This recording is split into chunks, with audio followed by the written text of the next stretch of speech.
নমস্কার, চ্যানেল ভিশনের সকল দর্শক বন্ধুকে স্বাগত জানিয়ে শুরু করছি সৌভাগ্যের সূচনা অনুষ্ঠান। আজকের অনুষ্ঠানে বিশেষ টপিক রেখেছি আমরা, সেটা নিয়ে আমরা আলোচনা করব, কিন্তু তার আগে এই স্টুডিওতে এই মুহূর্তে যিনি উপস্থিত আছেন তাকে স্বাগত জানিয়ে নিই। 30 বছরের অভিজ্ঞ তারাপীঠ ও কামাখ্যা সাধক, গোল্ড মেডেলিস্ট ও স্বর্ণমুকুট প্রাপ্ত জ্যোতিষ শ্রী বিমল মুখার্জি। নমস্কার বিমল বাবু। ओम अखंडमंडलाकारं व्याप्तं जन चराचरं तत्पदं दर्शितं तस्मै श्री गुरवे नमो। गुरु ब्रह्मा गुरु विष्णु गुरुदेव महेश्वर गुरुरेई परम ब्रह्म तस्मै श्री गुरवे नमो। नमस्कार दर्शक बंधुरा, आमी मातृ साधक ज्योतिषी बिमल मुखार्जी।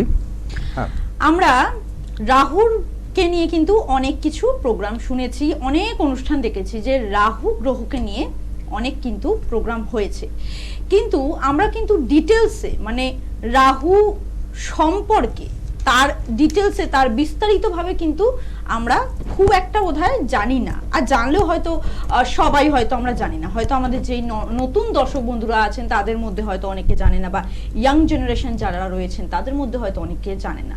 তো প্রথমে রাহু গ্রহ নিয়ে কথা বলার আগে আমাদের রাহু সম্পর্কে জানা উচিত। রাহু দ্বারা কি কি কাজ হয় না হয়, রাহুর জন্ম কি করে হয়েছে, সবার আগে এটা জানা উচিত যে প্রত্যেকটা গ্রহেরই তো কোনো না কোনো সময় একটা জন্ম হয়েছে, তো এটা জানা উচিত যে রাহু গ্রহের জন্মটা কিভাবে হয়েছে, তারপরে তার সম্পর্কে তার কি কাজ, তার কি কাজকর্ম রয়েছে, বা সে আমাদের কি ফল দেয় কি ফল দেয় না, সমস্ত কিছু বিষয়ে আমরা ডিটেলসে আজকে আলোচনা রাখবো। কিন্তু সবার আগে আমি বিমল বাবুর কাছে এটাই প্রশ্ন রাখছি যে রাহু সম্পর্কে, রাহুর জন্ম প্রথমে কিভাবে হয়েছে বিমল বাবু, সেটা আগে জানি। প্রথমেই বলি, তুমি যে রাহু গ্রহ বলছো, তো অ্যাকচুয়ালি কিন্তু তোমার রবি চন্দ্র মঙ্গল বুধ বৃহস্পতি শুক্র শনি যেটা, তো সেরম কিন্তু গ্রহ রাহু আর কেতু নয়। হ্যাঁ, আমরা জানি ছায়া গ্রহ, ওটা হচ্ছে আমরা কাল্পনিক গ্রহ বলি। একদম ঠিক আছে। এরা যে ঘরে বসবে, যদি এরা কিন্তু নিজেরা একা কিছু কোনো কাজ করতে পারে না। ঠিক আছে। এরা কারোর ওপরে ভর করে যে কোনো কাজটা দৃষ্টি দিয়ে কাজটা করে। তো এবার তুমি যেটা জানতে চাইছো যে রাহুর জন্মের ব্যাপারটা, তো রাহু হচ্ছে একজন খুব দুষ্ট চরিত্রের ছিল, দানব ছিল, মানে চন্ডাল টাইপের। ঠিক আছে। তো তার নাম ছিল সর্বাণু। সর্বাণু নামে কোনো একটা এরম ছিল। ঠিক আছে। যখন তোমার চলছে, সমুদ্রে মন্থন চলছে, ঠিক আছে, সেই সময় যখন বিষ আহার করছে সবাই, ঠিক আছে, সব দেবতারা বিষ পান করছে, এই মানে অমৃত পান করছে, তো সেই সময় এই সর্বাণু বলে যে দৈত্য দানব যে সে করেছে কি, ওই দেবতা সেজে ওদের সঙ্গে ভেতরে ঢুকে গিয়ে ও তোমার অমৃত পান করতে আরম্ভ করে দিয়েছে। ঠিক আছে। ওইটা কিন্তু সূর্য আর চন্দ্র জিনিসটা তোমার বিষ্ণুকে জানিয়ে দেয়। ঠিক আছে। তখন বিষ্ণু তার সুদর্শন চক্র দিয়ে ওই সর্বাণুর দেহটাকে গলা থেকে আর কি বাদ দিয়ে দেয়। ঠিক আছে। ওই যেহেতু ওই অমৃত তার মুখে পড়ে গেছিল, ঢুকে গেছিল, সেহেতু তার যে মাথাটা মুন্ডটা আর কি জীবিত থেকে যায়। ঠিক আছে। এবং ওইটাই হচ্ছে রাহু। ঠিক আছে। আর নিচে থেকে তার গলার পর থেকে যে অবশিষ্ট অংশটা, ওটা ধরটা, ওটা সাধারণত দেখে থাকবে গ্রহের যে ছবিগুলো দেখে থাকবে, তাতে দেখবে হয় যে পুরো ধরের সামনে একটা সাপের মুখ দেখা যায়, বা পেছনটাতে একটা ল্যাজ দেখা যায়, এইরকম। ওই জন্য ওই কেতুকে সর্পের সঙ্গে তুলনা করা হয়। ঠিক আছে। এইটা হলো মেন তোমার রাহুর জন্মের ব্যাপার। আচ্ছা, বেশ। আমরা তো আলোচনা রাখবো, কিন্তু আলোচনা রাখার আগে আপনাদের সকলকে বলবো যে আজকে যে আমরা আলোচনাটা করছি সেটা একটা গুরুত্বপূর্ণ আলোচনা, আপনারা পুরো অনুষ্ঠানটা মন দিয়ে দেখবেন। আর বিমল বাবুর কাছে যদি আপনারা আসতে চান তাহলে আপনাদেরকে বুকিং নাম্বারটা আমি একটু বলে দিই। 8100684023 এটা হচ্ছে বুকিং নাম্বার। এই নাম্বারে কল করে অ্যাপয়েন্টমেন্ট ফিক্সড করে আপনাকে চেম্বারে আসতে হবে। চেম্বারগুলো একটু আপনারা জেনে নিন। শিয়ালদাতে পেয়ে যাচ্ছেন, কালীঘাটে পাচ্ছেন, দক্ষিণেশ্বর ও চুচুড়াতে পাচ্ছেন, এছাড়াও বিমল বাবু আপনারা পাচ্ছেন কৃষ্ণনগর, ব্যারাকপুর, বর্ধমান ও মেচেদাতে। এবার আমরা একটু আলোচনাতে ফিরবো। এবার আমার বিমল বাবুর কাছে প্রশ্ন এটাই যে রাহুর জন্ম কিভাবে হয় সেটা আমরা শুনলাম। এবার আমার প্রশ্ন এটাই যে রাহুর তো প্রত্যেকটা গ্রহেরই একটা ফল আছে, যে কিছু না কিছু ফল দেয়, তো রাহু যেহেতু ছায়া গ্রহ, তার পজিটিভ ফল কি কি আছে এবং নেগেটিভ ফল কি কি আছে, নেগেটিভ দৃষ্টি কি কি আছে, এগুলো একটু আপনি ডিটেলস আমাদের জানাবেন। দেখো, রাহুর নেগেটিভটাই বেশি, আচ্ছা, পজিটিভিটিটা খুব কম, ঠিক আছে। আচ্ছা, তো প্রথমে কোনটা শুনবো, পজিটিভ না নেগেটিভ? নেগেটিভটা রাহুর পুরোটাই বেশিরভাগটাই নেগেটিভ, ঠিক আচ্ছা, আছে। এবার রাহুর যে পজিটিভ দিকটা হচ্ছে হঠাৎ যদি কেউ কোনো একটা ধনপ্রাপ্তি পেয়ে যায়, ঠিক আছে, মানে ফাটকা কিছু পেয়ে গেল, সেটাই পজিটিভিটি, ঠিক আছে। কিন্তু এই পজিটিভিটিটাও কিন্তু বেশি দিন থাকে না। আচ্ছা, সেক্ষেত্রেও যদি কোনো একটা খুব ভালো গ্রহের মারফত থাকে, তখন ওই সঞ্চয়ের ব্যাপারটা থেকে, নাহলে ওই টাকাটাও বেরিয়ে যায়। যে ফটকাবাতে টাকা পয়সা যেটা এলো, হঠাৎ একটা ধন প্রাপ্তি হলো, সেটাও কিন্তু সঞ্চয় হিসেবে থাকে না, ওটাও কিন্তু ওই নেগেটিভিটির জন্য বেরিয়ে চলে যায়। মানে আপনি বলতে চাইছেন যে মানে রাহুর দ্বারা যেমন অনেক কিছু আর কি হঠাৎ করে পাওয়া যায় জীবনে, তেমন হারানোও যায়। আর একটা পজিটিভিটি হচ্ছে, দেখবে যত এই যে মানে কাজ তো অনেক কিছু হয়, আমরা কাজ অনেক রকম দেখেছি, কিন্তু একটা শব্দ আছে দেখবে, বোকারি, দালাল যেটা আর কি। তো এই জমি জমার যারা দালালি করে, বোকারি করে, ঠিক আছে, বা এই যে প্রমোটাররা, এদের যদি রাহু মানে পজিটিভ না থাকে, ভালো যদি না থাকে, তাহলে কিন্তু তোমার এরা ওই প্রমোটারি করতে পারবে না বা দালালি করতে পারবে না, ঠিক আছে। এরকমও দেখা যায়, ধরো অনেক টাকা পয়সা ঢেলে প্রমোটার হয়েছে, অনেক কিছু হয়েছে, কিন্তু রাহু খারাপ আছে বলে তার ওই প্রমোটারির ব্যবসাটা নষ্ট হয়ে যাবে, লোকসানে চলে যাবে। এটা হচ্ছে একটা রাহুর একটা বিরাট বড় একটা মানে পজিটিভ বলতে পারো বা নেগেটিভ সাইন কিন্তু এটা, ঠিক আছে। আচ্ছা, বেশ। আরেকটা তাহলে আপনাকে প্রশ্ন আমি ছোট করে করি যে রাহু কোন ঘর থেকে বসে কোন ঘরে দৃষ্টি দিলে কিছু পজিটিভিটি হতে পারে, আর একটা প্রশ্ন হচ্ছে নেগেটিভ কি কি হতে পারে?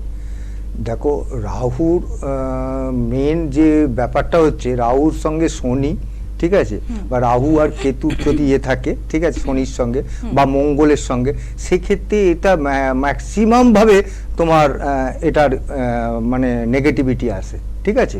খারাপ মানে মারাত্মক খারাপ ফল হয়, খুবই খারাপ ফল দেয়। যদি ধরো রাহুর সঙ্গে শনির দৃষ্টি, মানে শনির ওপরে রাহুর দৃষ্টি পড়লো, ঠিক আছে, বা মঙ্গলের ওপরে রাহুর দৃষ্টি পড়লো, এইসব ক্ষেত্রে মাঙ্গলিকের কি হয়, যে মঙ্গলের ওপরে যদি রাহুর দৃষ্টি থাকে, মাঙ্গলিক যারা আছে তার উপরে ধরো সপ্তম ঘরে মঙ্গল আছে, সেক্ষেত্রে আবার রাহুর দৃষ্টি পড়লো, সেক্ষেত্রে তো তোমার ওই যাদের মাঙ্গলিক আছে, যে জাতিকার মাঙ্গলিক আছে আর কি, তার তোমার ওই যার সঙ্গে বিবাহিত হবে, তার তোমার স্বল্প আয়ু হয়ে যাবে, ঠিক আছে, বা ডিভোর্স হবে, এইসব নানা রকমের মানে বৈবাহিক এই। সুতরাং রাহু মানে যে পাপ গ্রহের সঙ্গে মিশলে আরো বেশি নেগেটিভিটি দেয়, আচ্ছা, রাহুর, ঠিক আছে। আর একটা যে ব্যাপার হচ্ছে যে রাহুর একটা রাহু কাল বলে একটা সময় আছে, হ্যাঁ আপনি বলছিলেন, হ্যাঁ, রাহু কাল বলে একটা সময় আছে, সপ্তাহের প্রতিদিন 1.5 ঘন্টা করে একটা রাহু কাল হয়, আচ্ছা, ঠিক আছে। রাহুর দশায় যারা আছে, যাদের মহাদশা, রাহুর মহাদশা চলছে, তাদের যদি এই আবার রাহু কালটা মেনটেন করে, তাহলে তাদের কিন্তু অনেকটা ভালো ফল পাবে তারা। যেমন ধরো সোমবার দিন সকাল 7টা থেকে তোমার 9:30 পর্যন্ত এই টাইমটা আছে, বুঝতে পেরেছো কি? আবার এটা রাহু কালের টাইম, এই টাইমটা কিন্তু কোনো ভালো কাজ তাকে করা যাবে না, কোনো শুভ কাজ কিন্তু তার এই সময়টাতে করা যাবে না। যেমন মঙ্গলবার দিন, যেমন দুপুরবেলা 2টো থেকে 4:30 পর্যন্ত এই টাইমটা আছে, ঠিক আছে। তেমনি বুধবার দিন 12টা থেকে 1:30 পর্যন্ত আছে, আচ্ছা। বৃহস্পতিবার দিন 1:30 থেকে 3টে পর্যন্ত আছে, এই প্রতিদিন 1.5 ঘন্টা করে। শুক্রবার দিন যেমন সকাল 10:30 থেকে 12টা পর্যন্ত আছে, ঠিক আছে। শনিবার দিন রাত্রি 9টা থেকে 10:30 পর্যন্ত আছে, আর রবিবার দিন বিকেল 4:30 থেকে 6টা পর্যন্ত আছে।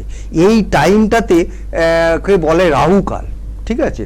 যাদের রাহু এমনি পজিটিভ নেই, নেগেটিভ আছে, ঠিক আছে, বা রাহুর দশা মহাদশা চলছে, সেক্ষেত্রে এই টাইমটাতে তারা যদি একটু বিবেচনা করে কোনো ভালোভাবে চলে আর কি, তাহলে কিন্তু তোমার সেই অনেকটা প্রকোপ থেকে মুক্তি পাবে, অনেকটা প্রকোপ থেকে বাঁচা যাবে। একদমই তাই। তো আপনারা তো শুনছেন দর্শক বন্ধু যে বিমল বাবু যে টাইমিং গুলো, মানে যেই টাইম পিরিয়ড গুলো আপনাদেরকে বলে দিলেন, যে যারা আপনাদের মধ্যে যাদের এরকম রাহুর মানে আপনার জন্মছকে রাহুর প্রভাব চলছে বা দৃষ্টি চলছে, যেটা উনি বললেন, সে এই টাইম পিরিয়ডগুলো কিন্তু আপনারা একটু ফলো আপ করবেন, এইগুলোকে খেয়াল করে চলবেন, তাহলে মনে হয় যে উনি যেটা বললেন যে রাহুর প্রকোপ থেকে আপনারা মুক্তি পেতে পারেন। আর তাছাড়া এটা যেটা বলা হচ্ছে এটা স্বাভাবিক, এটা জাস্ট একটা দেখে বলা হচ্ছে, কিন্তু সবার ন্যাটাল চার্ট সমান নয়, সবার প্রত্যেকটা মানুষের ন্যাটাল চার্ট কিন্তু আলাদা হয়, জন্মছক আলাদা হয়, সেখানে অনেক কিছু বিচার বিবেচনা করার থাকে। আমরা যেটা আলোচনাটা করছি এটা কিন্তু একটা কম্পালসারি আলোচনা করা হচ্ছে, এটা কারোর বিশেষ করে মানে স্পেসিফিক কারোর জন্মছক নিয়ে আলোচনা করা হচ্ছে না, সেই কারণে এটার কম্পালসারি আলোচনা, সম্ভাবনাটা বলা হচ্ছে এরকম হলে এরকম হতে পারে, কিন্তু আপনার জন্মছকে কি আছে সেটা কি আপনি জানেন? সেটা বোধহয় আপনার জানা নেই। আর জেনেছেন, যদি জানাও থাকে সেটা হয়তো অনেকদিন আগে জেনেছেন, কিন্তু প্রত্যেকটা বছর কিন্তু আমার মনে হয় জন্মছকটা একবার করে বোধহয় চোখ বোলানো দরকার আছে, এবং সেটা শুধু নিজে নিজে নয়, একজন অভিজ্ঞ জ্যোতিষ বা অভিজ্ঞ অ্যাস্ট্রোলজারকে দিয়ে সেটা কিন্তু আপনার জন্মছকটা একবার অন্তত চোখ বোলানো দরকার আছে, কারণ প্রত্যেকটা বছর জন্মছক আলাদা আলাদা থাকবে, কিছু তো ডিফারেন্স হবেই। এবছর আপনার যেমন কাটছে নিশ্চয়ই আগামী বছর সেম আপনার যাবে না দিনগুলো, কিছু তো আলাদা থাকবেই। কখন আপনার বাধা বিপত্তি আছে, কখন আপনার গোল্ডেন টাইম পিরিয়ড আছে, কখন একটা শুভ কাজ কোন টাইমটাতে করলে আপনার লাইফে ভালো হবে বা সেই কাজটাতে আপনি সফলতা পেতে পারেন, কখন আপনার প্রমোশন হতে পারে কাজের জায়গায়, বা কখন আপনার কাজের জায়গায় একটু হলেও আপনার জন্য বিপত্তি আসতে পারে, এই জায়গাগুলো যদি আমরা আগে থেকে জেনে রাখি তাহলে কিন্তু সব থেকে ভালো বোধহয় আমাদের জন্যই হয়। কারণ আমরা যদি আগে থেকে আমাদের আশঙ্কাগুলো জেনে নিই, কি আমাদের সাথে ভালো হতে পারে বা আমাদের সাথে কি খারাপ হতে পারে, আশঙ্কাগুলো যদি আমরা আগে থেকে জেনে নিই, আমরা মনে হয় লাইফে একটু সেফ সাইড চলতে পারি, একটু স্মুথলি ভাবে চলতে পারি, যে আমি জেনে রাখছি যে আমার সমস্যাটা আসতে চলেছে, আমাকে একটু সাবধান হয়ে চলতে হবে। এটা হচ্ছে একজন অভিজ্ঞ অ্যাস্ট্রোলজার আপনাকে গাইড করতে পারেন, আপনাকে সঠিক পথটা দেখাতে পারেন। সেই কারণে আমি বলবো যে আপনি যদি একদম সঠিক অ্যাস্ট্রোলজার কাছে আসতে চান তাহলে অবশ্যই বিমল মুখার্জির কাছে আপনি আসতে পারেন। আসার জন্য আপনাকে কি করতে হবে, বুকিং নাম্বারটা ভেরি মাস্ট, আমি আরেকবার রিপিট করে দিচ্ছি আপনাদের সকলের জন্য, 8100684023, আরেকবার 8100684023, এটা বুকিং নাম্বার। এই নাম্বারে কল করে আপনাকে সমস্ত ডিটেলসে জানতে হবে কবে, কোথায়, কোন চেম্বারে উনাকে পাবেন, এবং যেটা আপনার নিয়ারেস্ট চেম্বার হবে, মানে নিকটবর্তী চেম্বার যেটা হবে সেটাতেই আপনাকে ভিজিট করতে হবে। চেম্বার কোথায় কোথায় আছে আরেকবার বলে দিচ্ছি আমি। আপনারা বিমল বাবুকে পেয়ে যাচ্ছেন শিয়ালদায় পাচ্ছেন, কালীঘাটে পাচ্ছেন, দক্ষিণেশ্বর ও চুচুড়াতে পাচ্ছেন, এছাড়াও বিমল বাবুকে পাওয়া যাবে কৃষ্ণনগর, ব্যারাকপুর, বর্ধমান ও মেছেদাতে পাওয়া যাবে। আচ্ছা বিমল বাবু, সময় প্রচন্ড কম, আপনি ছোট্ট করে বলুন যে রাহুর যাদের প্রভাব চলছে বা আছে তাদের জন্য ছোট্ট করে যদি টিপস আপনি দিতে পারেন, মানে টোটকা। দেখো, রাহুর যে ছোট টিপস বলতে, রাহু যে মানে শনিবার দিন রাহু 18টা বছর একজনের ইয়েতে থাকে, জন্মছকে থাকে, ঠিক আছে, টোটাল তার বয়স মানে তো থাকে। তো রাহুর প্রকোপ যাদের চলছে তাদের ওই 18টা দিন শনিবার তাকে নিরামিষ খেতে হবে, বা ওই রাহুর যে মন্ত্রটা আছে ওং রাং রাহবে নমঃ, এই মন্ত্রটা ঠিক আছে 108 বার করে জপ করতে হবে, ঠিক আছে, মন্ত্রটা জপ করতে হবে। এবং কালো জামা কাপড় যদি পরে রাহুরের প্রকোপ থেকে মুক্তি পাবে। আচ্ছা বেশ, ঠিক আছে, এটা খুব ভালো, মানে ছোট্টর উপর ঘরোয়া টোটকা, একদম ঘরোয়া টোটকা, সবাই করতে পারবেন। তো আপনাদের জন্য এটা আপনারা ট্রাই করবেন, যাদের আপনাদের জন্মছকে রাহুর প্রকোপ চলছে বা প্রভাব আছে তারা একটু ট্রাই করে দেখতেই পারেন এটা। আগামী অনুষ্ঠানে আমরা আবারও ফিরে আসবো আপনাদের সাথে, এইরকম কোনো বিশেষ কোনো টপিক নিয়ে ফিরে আসবো যাতে আপনারা অনেক কিছু জানতে পারেন বা আমরা আপনাদের কিছু সাহায্য করতে পারি।